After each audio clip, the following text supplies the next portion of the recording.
पूजन की विधि। सनत कुमार जी कहते हैं, अब मैं साधकों का अभिष्ट मनोरथ सिद्ध करने वाली देव पूजा का वर्णन करता हूँ। अपने वाम भाग में त्रिकोण अथवा चतुष्कोण की रचना करके उसकी पूजा करें और अस्त्र मंत्र द्वारा उस पर जल छिड़कें। तत्पश्चात हृदय से आधार शक्ति की भावना करके उसमें अग्निमंडल का पूजन करें। फिर अस्त्र बीज से पात्र धोकर आधार स्थान में चमस रखकर उसमें सूर्य मंडल की भावना करें। विलोम मात्र का मूल का उच्चारण करते हुए उस पात्र को जल से भरें। फिर उसमें चंद्रमंडल की पूजा करके पूर्ववत उसमें तीर्थों का आवाहन करें। तदनंतर धेनु मुद्रा से अमृतीकरण करके कवच से उसको आच्छादित करें। फिर अस्त्र से उसका संलाक्षण करके उसके ऊपर 8 बार प्रणव का जप करें। यह मनुष्यों के लिए सर्वसिद्धिदायक सामान्य अर्थ बतलाया गया है। श्रेष्ठ साधक उस जल में से किंचित निकालकर उसको अपने आप पर और संपूर्ण पूजन सामग्रियों पर पृथक पृथक छिड़के। अपने वाम भाग में आगे की ओर एक त्रिकोण मंडल अंकित करें। उस त्रिकोण को षटकोण से आवृत करके उस सबको गोल रेखा से घेर दें। फिर सबको चतुष्कोण रेखा से आवृत करके अर्ध जल से अभिषेक करें। तत्पश्चात श्रेष्ठ साधक शंख मुद्रा से स्तंभन करें। आग्नेय आदि 4 कोणों में हृदय, सिर, शिखा और कवच, भुजमूल इन चारों अंगों की पूजा करके मध्य भाग में नेत्र की तथा दिशाओं में अस्त्र की, पुष्पाक्षत आदि से पूजा करें। फिर त्रिकोण मंडल के मध्य में स्थित आधार शक्ति का मूल खंडत्र से पूजन करें। इस प्रकार विधिवत पूजन करके अस्त्र फट के उच्चारण पूर्वक प्रश्लाक्षित की हुई त्रिपादिका का त्रिपाई स्थापित करके निम्नांकित मंत्र से उसकी पूजा करें। नमः आधार पूजन के लिए ये 24 अक्षरों का मंत्र है। तत्पश्चात शंखटंस को तत्संबंधी मंत्र द्वारा धोकर उसे स्थापित करने के अनंतर उसकी पूजा करें। शंख के स्थापन का मंत्र इस प्रकार है। पहले तार ओम है, फिर काम क्लिंग है, उसके बाद महाशब्द है, तत्पश्चात जलचराय है, फिर वर्म हुम फट स्वाहा 5 जन्याय तथा हृदय नमः पद हैं। पूरा मंत्र इस प्रकार समझना चाहिए। ओम क्लिंग महाजलचराय हुम फट स्वाहा 5 जन्याय नमः। इसके बाद ओम अक्रमंडलाय 12 कमलाय नमः, देवार्धपात्राय नमः। इस 23 अक्षर वाले मंत्र से शंख की पूजा करनी चाहिए। इष्ट देव का नाम जोड़ने से अक्षर संख्या पूरी होती है। उस मंत्र से पूजन करने के अनंतर उसमें सूर्य की 12 कलाओं का क्रमशः पूजन करें। तत्पश्चात विलोम क्रम से मूल मात्रका का वर्णों द्वारा उच्चारण करते हुए शुद्ध जल से शंख को भर दें और उसके निम्नांकित मंत्र से पूजा करें। ओम सोम मंडलाय षोडश कलात्मने देवार्ध्यामित्राय नमः। अर्ध पूजन के लिए यही मंत्र है। फिर उस जल में चंद्रमा की 16 कलाओं की पूजा करें। तदनंतर पहले बताए अनुसार गंगे च यमुने चैव इत्यादि मंत्र से सब तीर्थों का उसमें आवाहन करके धनु मुद्रा द्वारा उसका अमृतीकरण करें और मत्स्य मुद्रा द्वारा उसे आच्छादित करें। फिर कवच होम बीज द्वारा अवगुंठन करके पुनः अस्त्र फट द्वारा उसकी रक्षा करें। तदनंतर इष्ट देव का चिंतन करके मुद्रा प्रदर्शन करें। शंख, मूसल, चक्र, परमीकरण, महामुद्रा तथा योनि मुद्रा का विद्वान पुरुष क्रमशः प्रदर्शन करावे। गारुड़ी और गालिनी ये 2 मुद्राएं मुख्य कही गई हैं। गंध पुष्प आदि से वहां देवता का पूजन और स्मरण करें। 8 बार मूल मंत्र का तथा 8 बार प्रणव का जप करें। शंख से दक्षिण दिशा की ओर प्रोक्षणी पात्र रखें। शंख का थोड़ा सा जल प्रोक्षणी पात्र में डालकर उससे अपने ऊपर 3 बार अभिषेक करें। उस समय क्रमशः इन 3 मंत्रों का उच्चारण करें। ओम आत्मतत्वामे नमः, ओम विद्वा तत्वामने नमः, ओम शिव तत्वामने नमः। विद्वान पुरुष इन मंत्रों द्वारा अपने साथ ही उस मंडल का भी विधिवत प्रोक्षण करें और उसमें पुष्प तथा अक्षत भी बिखेरे अथवा मूल गायत्री से पूजा द्रव्यों का प्रोक्षण करें। फिर किसी आधार, चौकी या पाद्य, अर्ध, आचमनीय तथा मधुपर्क के लिए अपने आगे अनेक पात्र विधिवत रख लें। श्यामाक, सामा, दुर्वा, कमल, विष्णुक्रांता नामक औषधि और जल इनके मेल से भगवान के लिए पाद्य बनता है।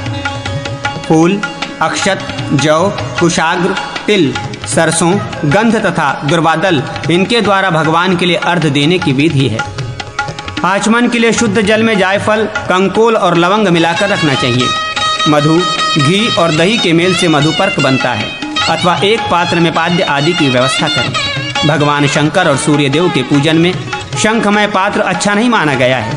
श्वेत, कृष्ण, अरुण, पित्त, श्याम, रक्त, शुक्ल, असित, काली, लाल वस्त्र धारण करने वाली और हाथ में अभय के मुद्रा से युक्त पीठ शक्तियों का ध्यान करना चाहिए।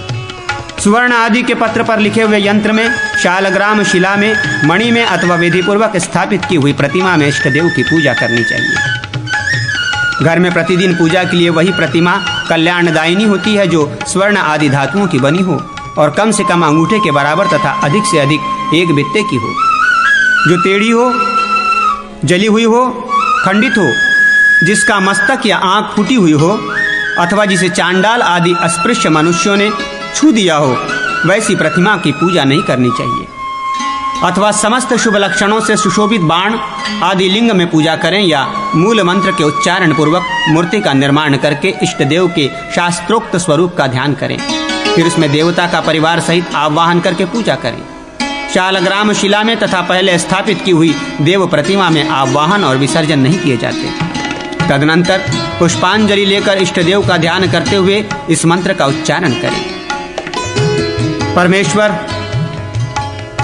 आप अपने आप में स्थित अजन्मा एवं शुद्ध बुद्ध रूप स्वरूप हैं। जैसे अरण्य में अग्नि छिपी हुई है, उसी प्रकार इस मूर्ति में आप गूढ़ रूप से व्याप्त हैं। मैं आपका आह्वान करता हूँ। प्रभु, यह आपकी महामूर्ति है। मैं इसके भीतर आप सर्वव्यापी परमात्मा को, जो कि भक्त के प्रति स्नेहवश स्वयं खींच आए हैं, दीप की भांति स्थापित करता हूँ। देव, अपने अंतःकरण में स्थित आप सर्वांतर्यामी प्रभु के लिए मैं सर्वबीजमय शुभ और शुद्ध आसन प्रस्तुत करता हूँ। देवेश, यह आपकी अनन्य मूर्ति शक्ति है। भक्तों पर अनुग्रह करने वाले प्रभु, आप इसमें निवास कीजिए। अज्ञान से, प्रमाद से अथवा साधनहीनता के कारण यदि मेरा यह अनुष्ठान अपूर्ण रह जाए तो भी आप अवश्य सन्मुख हो। महेश्वर, आप अपनी सुधावर्षणी दृष्टि द्वारा सब त्रुटियों को पूर्ण करते हुए यज्ञ की पूर्णता के लिए इस यज्ञासन पर अथवा मूर्ति में स्थित होइए। आपका प्रकाश या तेज अभक्त जनों के मन, वचन, नेत्र और कान से कोसों दूर है। भगवान, आप सब और अपने तेज पुंज से शीघ्र आवृत हो जाइए। देवता लोग अपने अभिष्ट मनोरथ की सिद्धि के लिए सदा जिनका दर्शन चाहते हैं, उन्हें आप परमेश्वर के लिए मेरा बारंबार स्वागत है, स्वागत है। देव देवेश्वर प्रभु आ गए। मैं कृतार्थ हो गया। मुझ पर बड़ी कृपा हुई। आज मेरा जीवन सफल हो गया। मैं पुनः इस शुभागमन के लिए प्रभु का स्वागत करता हूँ। पाद्य, जिनकी लेश मात्र भक्ति का संपर्क होने से परमानंद का समुद्र उमड़ आता है, आपके उन शुद्ध चरण कमल के लिए पाद्य प्रस्तुत किया जाता है। अर्घ्य, देव, मैं 3 प्रकार के तापों से छुटकारा पाने के लिए आपकी सेवा में त्रितापहारी परमानंद स्वरूप दिव्य अर्घ्य अर्पण करता हूँ। आचमनीय, भगवान, आप वेदों के भी वेद और देवताओं के भी देवता हैं, शुद्ध पुरुषों की भी परम शुद्धि हेतु हैं। मैं आपके लिए आचमनीय प्रस्तुत करता हूँ। मधुपर्क, देव, आप संपूर्ण कलुषता से रहित तथा परिपूर्ण सुख स्वरूप हैं। मैं आपके लिए मधुपर्क अर्पण करता हूँ। मुझ पर प्रसन्न होइए। पुनराचमनीय, जिनके स्मरण करने मात्र से जूठा या अपवित्र मनुष्य भी शुद्धि प्राप्त कर लेता है, उन्हीं आप परमेश्वर के लिए पुनः आचमनार्थ जल उपस्थित करता हूँ। स्नेह, तैल, जगदीश्वर, आपका अंतःकरण विशाल है। संपूर्ण लोकों में आप ही शुद्ध बुद्ध आत्मा हैं। मैं आपको ये उत्तम स्नेह तैल अर्पण करता हूँ। आप इस स्नेह को स्नेहपूर्वक ग्रहण कीजिए। स्नान, ईश, आपका निज स्वरूप तो निरंतर परमानंदमय ज्ञान के अगाध महासागर में निमग्न रहता है। आपके लिए बाह्य स्नान की क्या आवश्यकता है, तथापि मैं आपके लिए ये सांगोपांग स्नान की व्यवस्था करता हूँ। अभिषेक, ईश, मैं आदर पूर्वक यथाशक्ति गंध पुष्प आदि से तथा मंत्र द्वारा सहस्र अथवा 100 बार आपका अभिषेक करता हूँ। वस्त्र, निरावृत विज्ञान स्वरूप परमेश्वर, आपने मायारूप विचित्र पट के द्वारा अपने महान तेज को छिपा रखा है। मैं आपके लिए वस्त्र अर्पण करता हूँ। उत्तरीय, जिनके आश्रित रहकर भगवती महामाया सदा संपूर्ण जगत को मोहित किया करती है, उन्हीं आप परमेश्वर के लिए मैं उत्तरीय अर्पण करता हूँ। दुर्गा देवी, भगवान सूर्य तथा गणेश जी के लिए लाल वस्त्र अर्पण करना चाहिए। भगवान विष्णु को पीत वस्त्र और भगवान शिव को श्वेत वस्त्र चढ़ाना चाहिए। तेल आदि से दूषित फटे पुराने मलिन वस्त्र को त्याग दो। यज्ञोपवीत, जिनकी त्रिविध शक्तियों से ये संपूर्ण जगत सदा तृप्त रहता है, जो स्वयं ही यज्ञ सूत्र रूप हैं, उन्हीं आप प्रभु को मैं यज्ञ सूत्र अर्पण करता हूँ। भूषण, देव पूजित प्रभो, आपके श्रीअंग स्वभाव से ही परम सुंदर हैं।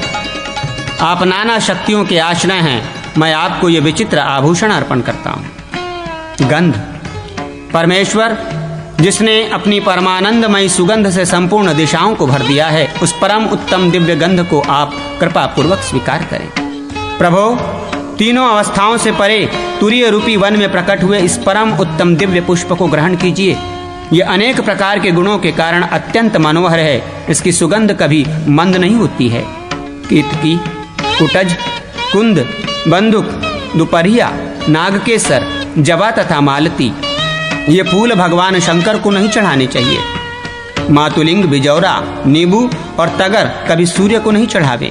दुर्वा, आक और मदार ये सब दुर्गा जी को अर्पण न करें तथा गणेश पूजन में तुलसी को सर्वथा त्याग दें। कमल, दौना, मरवा, कुश, विष्णुक्रांता, पान, दुर्वा, अपामार्ग, अनार, आंवला और अगत्स के पत्रों से देव पूजा करनी चाहिए।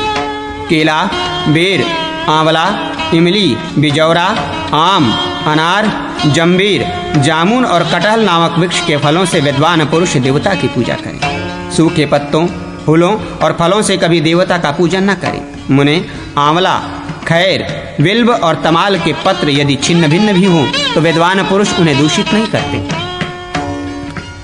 कमल और आंवला 3 दिनों तक शुद्ध रहता है।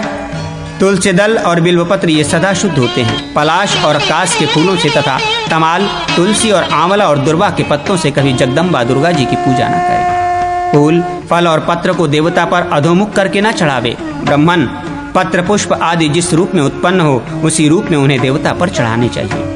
धूप, देव देवेश्वर, ये सूंघने योग्य धूप भक्ति पूर्वक आपकी सेवा में अर्पित है। इसे ग्रहण करें। ये वनस्पति का सुगंध युक्त परम मनोहर दिव्य रस है। भगवान, ये घी की बत्ती से युक्त महान दीप सत्कार पूर्वक आपकी सेवा में समर्पित है। ये उत्तम प्रकाश से युक्त और सदा अंधकार दूर करने वाला है। आप इसे स्वीकार करें। देव, ये 6 रसों से संयुक्त 4 प्रकार का स्वादिष्ट अन्न भक्ति पूर्वक नैवेद्य के रूप में समर्पित है। ये सदा संतोष प्रदान करने वाला है। आप इसे ग्रहण करें। तांबुल, प्रभो, ये उत्तम पान सुपारी, कत्था और चूना से संयुक्त है। इसमें कपूर आदि सुगंधित वस्तु डाली गई है। ये जो आपकी सेवा में अर्पित है, इसे आप मुझसे ग्रहण करें। तत्पश्चात पुष्पांजलि दें और आवरण पूजा करें। जिस दिशा की ओर मुंह करके पूजन करें उसी को पूर्व दिशा समझें और उससे भिन्न 10 दिशाओं का निश्चय करें। कमल के केशरों में अग्निकोण आदि से आरंभ करके हृदय आदि अंगों की पूजा करें। अपने आगे नेत्र की और सब दिशाओं में अस्त्र की अंग मंत्रों द्वारा क्रमशः पूजा करें। क्रमशः शुक्ल, श्वेत, सित, श्याम, कृष्ण तथा रक्त वर्ण वाली अंग शक्तियों का अपनी अपनी दिशाओं में ध्यान करना चाहिए। उन सब के हाथ में वर और अभय की मुद्रा सुशोभित है। अमुक आवरण के अंतर्वर्ती देवताओं की पूजा करता हूँ, ऐसा कहें। तत्पश्चात अलंकार, अंग, परिचारक, वाहक तथा आयुधों सहित समस्त देवताओं की पूजा करके ये कहें। उपर्युक्त सब देवता पूजित तथा तर्पित होकर वरदायक हों।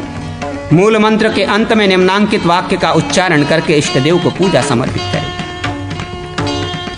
शरणागत वत्सल, मुझे अभिष्ट सिद्धि प्रदान कीजिए। मैं आपको भक्ति पूर्वक अमुक आवरण की पूजा समर्पित करता हूँ। अमुक के स्थान पर प्रथम या द्वितीय आदि पद बोलना चाहिए। ऐसा कहकर इष्ट देव के मस्तक पर पुष्पांजलि बिखेरें। तदनंतर कल्पोक्त आवरणों की क्रमशः पूजा करनी चाहिए। आयुध और वाहनों सहित इंद्र आदि ही आवरण देवता हैं। उनका अपनी अपनी दिशाओं में पूजन करें। इंद्र, अग्नि, यम, निरति, वरुण, वायु, सोम, ईशान, ब्रह्मा तथा नागराज अनंत ये 10 देवता तथा दिक्पाल प्रथम आवरण के देवता हैं।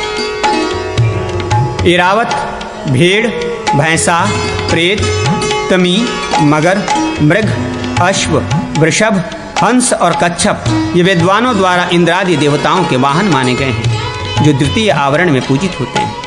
वज्र, शक्ति, दंड, खंग, पाश, अंकुश, गदा, त्रिशूल, कमल और चक्र ये क्रमशः इंद्रादि के आयुध हैं, जो तृतीय आवरण में पूजित होते हैं। इस प्रकार आवरण पूजा समाप्त करके भगवान की आरती करें। फिर शंख का जल चारों ओर छिड़ककर ऊपर बाह उठाए भगवान का नाम लेकर नृत्य करें और दंड की भांति पृथ्वी पर पड़कर साष्टांग प्रणाम करें। उसके बाद उठकर अपने इष्ट देव की प्रार्थना करें। प्रार्थना के पश्चात दक्षिण भाग में वेदी बनाकर उसका संस्कार करें। मूल मंत्र से इक्षण, अस्त्र, फट द्वारा प्रोक्ष और कुशों से ताड़न मार्जन करके कवच होम के द्वारा पुनः वेदी का अभिषेक करें। उसके बाद वेदी की पूजा करके उस पर अग्नि की स्थापना करें। फिर अग्नि को प्रज्वलित करके उसमें इष्ट देव का ध्यान करते हुए आहुति दें। समस्त महाव्याप्तियों से 4 बार घी की आहुति देकर उत्तम साधक भात, तिल अथवा घृतयुक्त खीर द्वारा 25 आहुति करें। फिर व्याहृति से होम करके गंध आदि के द्वारा पुनः इष्ट देव की पूजा करें। भगवान की मूर्ति में अग्नि के लीन होने की भावना करें। उसके बाद निम्नांकित प्रार्थना पढ़कर अग्नि का विसर्जन करें। हे अग्निदेव, आपकी शक्ति बहुत बड़ी है। आप संपूर्ण कर्मों की सिद्धि कराने वाले हैं। कोई दूसरा कार्य प्राप्त होने पर भी आप यहाँ सादर पधारें। इस प्रकार विसर्जन करके अग्नि देवता के लिए आचमनार्थ जल दें। फिर बचे हुए हविष्य से इष्ट देव को पूर्वोक्त पार्षदों को भी गंध, पुष्प और अक्षत सहित बलि दें। इसके बाद सब दिशाओं में योगिनी आदि को बलि अर्पण करें। जो भयंकर हैं, जिनके कर्म भयंकर हैं, जो भयंकर स्थानों में निवास करते हैं, जो उग्र रूप वाली योगिनियां हैं, जो गणों के स्वामी तथा विघ्न स्वरूप हैं और प्रत्येक दिशा तथा विदिशा में स्थित हैं, वे सब प्रसन्न चित्त होकर ये बलि ग्रहण करें। इस प्रकार 8 दिशाओं में बलि अर्पण करके पुनः भूत बलि दें। तत्पश्चात धेनु मुद्रा द्वारा जल का अमृतीकरण करके इष्ट देवता के हाथ में पुनः आचमनीय के लिए जल दें। फिर मूर्ति में स्थित देवता का विसर्जन करके पुनः उस मूर्ति में ही उसको प्रतिष्ठित करें। तत्पश्चात भगवत प्रसाद भोजी पार्षद को नैवेद्य दें। महादेव जी के चंडेश, भगवान विष्णु के विपक्षसेन, सूर्य के चढ़ांशु, गणेश जी के वक्रतुंड और भगवती दुर्गा की उच्चिष्ट चांडाली ये सब उच्चिष्ट भोजी कहे गए हैं। तदनंतर मूल मंत्र के ऋषि आदि का स्मरण करके मूल से ही षडंगन्यास करें और यथाशक्ति मंत्र का जप करके देवता को अर्पित करें। देव, आप गुहा से अति गुह वस्तु की भी रक्षा करने वाले हैं। आप मेरे द्वारा किए गए इस जप को ग्रहण करें। आपके प्रसाद से आपके भीतर रहने वाली सिद्धि मुझे प्राप्त हो। इसके बाद परांगमुख अर्घ देकर फूलों से पूजा करें। पूजन के पश्चात प्रणाम करना चाहिए। दोनों हाथों से, दोनों पैरों से, दोनों घुटनों से, छाती से, मस्तक से, नेत्रों से, मन से और वाणी से जो नमस्कार किया जाता है उसे अष्टांग प्रणाम कहा गया है। दोनों बाहुओं से, घुटनों से, छाती से, मस्तक से जो प्रणाम किया जाता है वो पंचांग प्रणाम है। पूजा में ये दोनों अष्टांग और पंचांग प्रणाम श्रेष्ठ माने गए हैं। मंत्र का साधक दंडवत प्रणाम करके भगवान की परिक्रमा करे। भगवान विष्णु की 4 बार, भगवान शंकर की आधी बार, भगवती दुर्गा की 1 बार, सूर्य की 7 बार और गणेश जी की 3 बार परिक्रमा करनी चाहिए। तत्पश्चात मंत्रोपासक भक्तिपूर्वक स्रोत पाठ करे। इसके बाद इस प्रकार कहें। ये विद्वानों ने ब्रह्मार्पण मंत्र कहा है। इसके आदि में प्रणव है। इसके बाद 82 अक्षरों का ये मंत्र है। इसी से भगवान को आत्मसमर्पण करना चाहिए। इसके बाद नीचे लिखे अनुसार क्षमा प्रार्थना करें। भगवान, अज्ञान से, प्रमाद से तथा साधन की कमी से मेरे द्वारा जो न्यूनता या अधिकता का दोष बन गया हो उसे आप क्षमा करेंगे। ईश्वर दयानिधे, मैंने जो द्रव्यहीन, क्रियाहीन तथा मंत्रहीन विधि विपरीत कर्म किया है उसे आप कृपापूर्वक क्षमा करें। प्रभो, मैंने जागृत, स्वप्न और सुषुप्ति अवस्थाओं में जो कर्म किया है वो सब आपकी पूजा रूप में हो जाए और मेरे लिए कल्याणकारी हो। धरती पर जो लड़खड़ा कर गिरते हैं उनको सहारा देने वाली भी धरती है, उसी प्रकार आपके प्रति अपराध करने वाले मनुष्यों के लिए भी आप ही शरणदाता हैं। परमेश्वर, आपके सिवा दूसरा कोई शरण नहीं है, आप ही मेरे शरणदाता हैं, अतः करुणापूर्वक मेरी त्रुटियों को क्षमा करें। जगतपते, मेरे द्वारा रात दिन सहस्त्रों अपराध बनते हैं, अतः ये मेरा दास है, ऐसा समझकर क्षमा करें। परमेश्वर, मैं आवाहन करना नहीं जानता, विसर्जन भी नहीं जानता और पूजा करना भी अच्छी तरह नहीं जानता। अब आप ही मेरी गति हैं, सहारे हैं। इस प्रकार प्रार्थना करके मंत्र का साधक मूल मंत्र पढ़कर विसर्जन के लिए नीचे लिखे श्लोक का पाठन करे और पुष्पांजलि दे। जगदीश, जगन्नमय, आप अपने उस परम धाम को पधारिए जिसे ब्रह्मा आदि देवता तथा भगवान शिव भी नहीं जानते हैं। इस प्रकार पुष्पांजलि देकर संहार मुद्रा के द्वारा भगवान को उनके अंगभूत पार्षदों सहित संपोषणा नाड़ी से मार्ग से अपने हृदय कमल में स्थापित करके पुष्प सूंघ कर विद्वान पुरुष भगवान का विसर्जन करें। 2 शंख, 2 चक्रशिला, गोमती चक्र, 2 शिवलिंग, 2 गणेश मूर्ति, 2 सूर्य प्रतिमा और दुर्गा जी की 3 प्रतिमाओं का पूजन एक घर में नहीं करना चाहिए, अन्यथा दुख की प्राप्ति होती है। इसके बाद निम्नांकित मंत्र पढ़कर भगवान का चरणामृत पान करें। भगवान विष्णु का शुभ चरणामृत अकाल मृत्यु का अपहरण, संपूर्ण व्याधियों का नाश तथा समस्त पापों का संहार करने वाला है। भिन्न भिन्न देवताओं के भक्तों को चाहिए कि वे अपने आराध्य देव को निवेदित किए हुए नैवेद्य प्रसाद को ग्रहण करें। भगवान शिव को निवेदित निर्माल्य, पत्र, पुष्प, फल और जल ग्रहण करने के योग्य नहीं है, किंतु शालग्राम शिला का स्पर्श होने से वो सब पवित्र ग्राह्य हो जाता है। पूजा के 5 प्रकार हैं। नारद, सबने 5 प्रकार की पूजा बताई है, आतुरी, सौतिकी, त्रासी, साधना भाविनी तथा दौर्बोधि। इनके लक्षणों का मुझसे क्रमशः वर्णन सुनो। रोग आदि से युक्त मनुष्य न स्नान करे, न जप करे और न पूजन ही करे। आराध्य देव की पूजा प्रतिमा अथवा सूर्यमंडल का दर्शन एवं प्रणाम करके मंत्र स्मरण पूर्वक उसके लिए पुष्पांजलि दे। फिर जब रोग निवृत्त हो जाए तो स्नान और नमस्कार करके गुरु की पूजा करे तथा उनसे प्रार्थना करे। जगन्नाथ, जगत पूज्य दयानिधे, आपके प्रसाद से मुझे पूजा छोड़ने का दोष न लगे।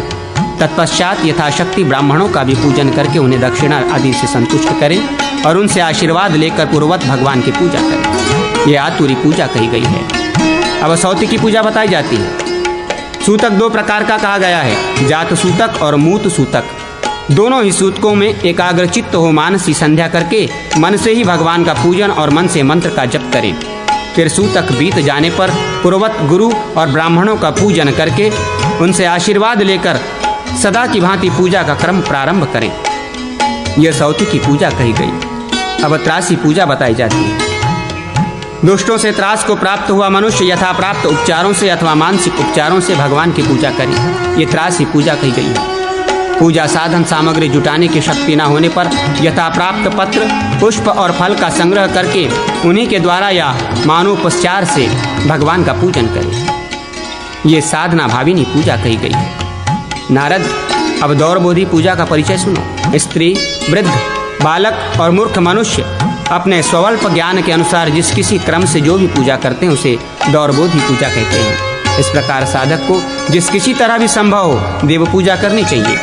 देव पूजा के बाद बलिष्ठ वैश्व देव आदि करके श्रेष्ठ ब्राह्मणों को भोजन करावें। तत्पश्चात भगवान को अर्पित किया हुआ प्रसाद स्वयं स्वजनों के साथ भोजन करें। फिर आचमन एवं मुख शुद्धि करके कुछ देर विश्राम करें। फिर स्वजनों के साथ बैठकर पुराण तथा इतिहास सुनें। जो सब कल्पों संपूर्ण पूजा विधियों के संपादन में समर्थ होकर भी अनुकल्प पीछे बताए हुए अपूर्ण विधान का अनुष्ठान करता है, उस उपासक को संपूर्ण फल की प्राप्ति नहीं होती है।